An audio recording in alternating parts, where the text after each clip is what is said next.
भगवान बुद्ध हमेशा कहते थे कि आपको अपने जीवन में आनंद पूर्वक रहना है, तो उससे पहले आनंद को प्राप्त कैसे किया जाता है उसे जानना होगा। इसके लिए भगवान गौतम बुद्ध ने एक बार एक गांव वालों को जो कहानी सुनाई थी, वही कहानी हम भी आपसे कहना चाहेंगे। भगवान गौतम बुद्ध एक दिन ऐसे ही एक गांव में प्रवचन दे रहे थे, तभी उनके सामने कई सारे लोग खड़े होकर पूछते हैं, हे भगवान, हमें पता है कि जीवन के समस्त प्रश्नों का उत्तर आपके पास मिल जाता है, अतः आप मेरे इस एक रहस्यमयी प्रश्न का भी जवाब दीजिए। उन व्यक्तियों के समूह ने भगवान गौतम बुद्ध से पूछा, हे प्रभु, हम जानना चाहते हैं कि मानो तो आज हुआ है, और क्या मानो के होने के साथ साथ ही वह अपने जन्म के साथ सुख, दुख, पीड़ा और न जाने कितनी सारी परेशानियों को लेकर पैदा होता है। जब ये परेशानियां, दुख और ये दिक्कतें मनुष्य के जीवन में प्रवेश कर जाती हैं, तो उसका जीवन कितना नीरस, उबाऊ और परेशानी युक्त हो जाता है। ऐसा क्यों है? क्या भगवान हम कभी भी इन परेशानियों से बाहर निकल सकते हैं? भगवान गौतम बुद्ध कहते हैं कि आप लोग अपने ध्यान को, अपने विचारों को और अपनी समस्त ऊर्जा को बुराइयों में देखने पर क्यों लगाते हो?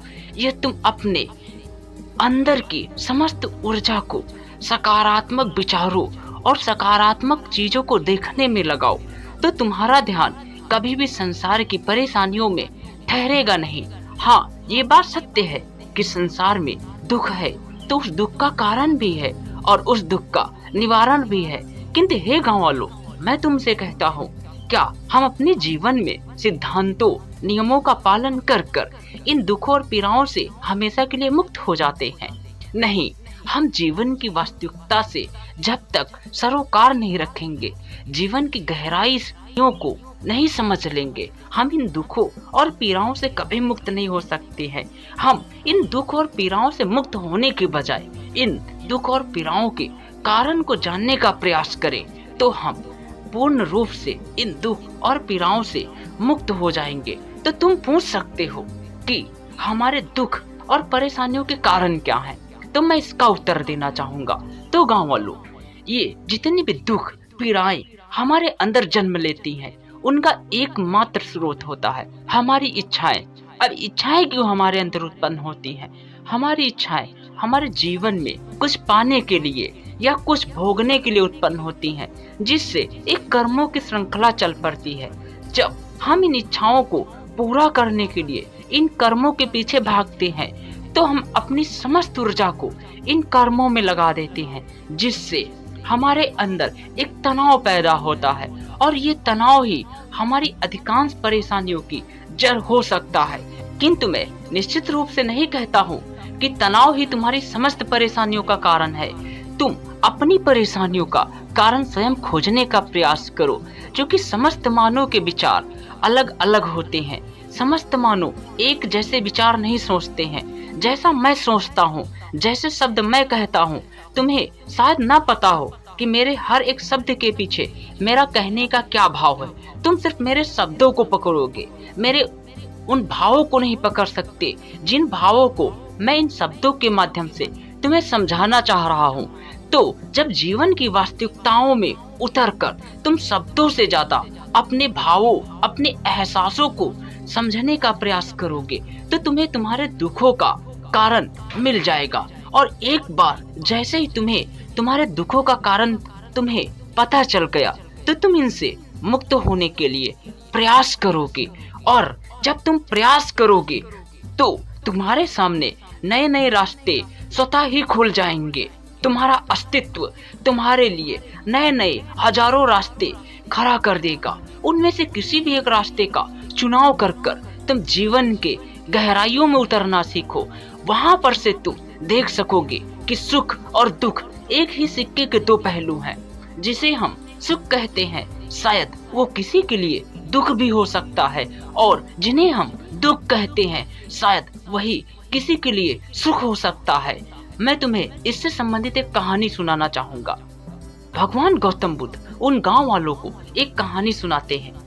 भगवान गौतम बुद्ध कहते हैं कि एक गांव में एक किसान रहता था। उस किसान के एक पत्नी और 2 बच्चे थे। वह किसान दिन भर खेतों में काम करता और शाम को आकर आनंद से सो जाता। उसका रोजमर्रा का यही जीवन था।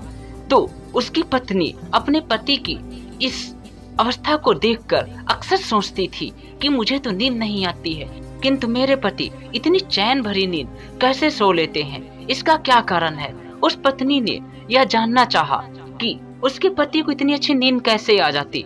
अतः उसने एक दिन अपने पति से पूछ ही लिया कि मुझे रात को तो नींद नहीं आती है, किंतु आप इतने आनंद से कैसे सो जाते हैं।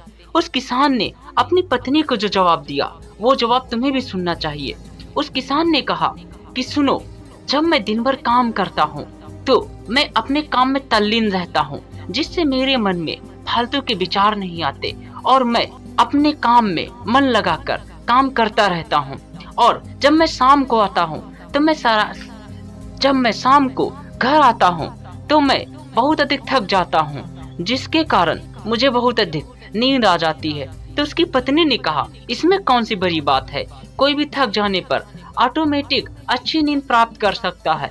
तो उस किसान ने कहा क्यों नहीं, बिल्कुल सही तुमने कहा, कोई भी कठिन परिश्रम कर कर शरीर को थकाकर अच्छी नींद प्राप्त कर सकता है, लेकिन क्या कोई अपने काम में मन लगाकर उस काम को कर सकता है।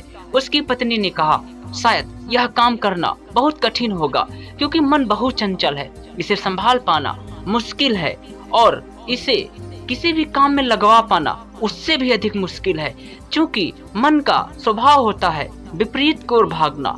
इसे जो प्राप्त हो जाता है ये कभी भी उस पर नहीं ठहरना चाहता है, हमेशा दूसरे पर ही इसकी दिशा होती है, इसलिए मन को संभाल पाना बहुत मुश्किल है। तो उस किसान ने कहा हाँ, इसीलिए तो मैं जब दिन भर मन लगाकर अपना काम करता हूँ तो मैं दिन भर परेशान नहीं होता हूँ, जिससे मेरे अंदर तनाव नहीं उत्पन्न होता है और मैं आराम से सो जाता हूँ।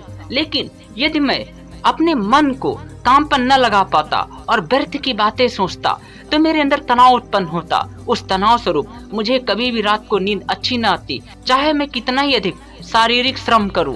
श्रम करने से नींद नहीं आती, बल्कि मन में सकारात्मक और अच्छे विचारों को मनने चिंतन करने से आती है।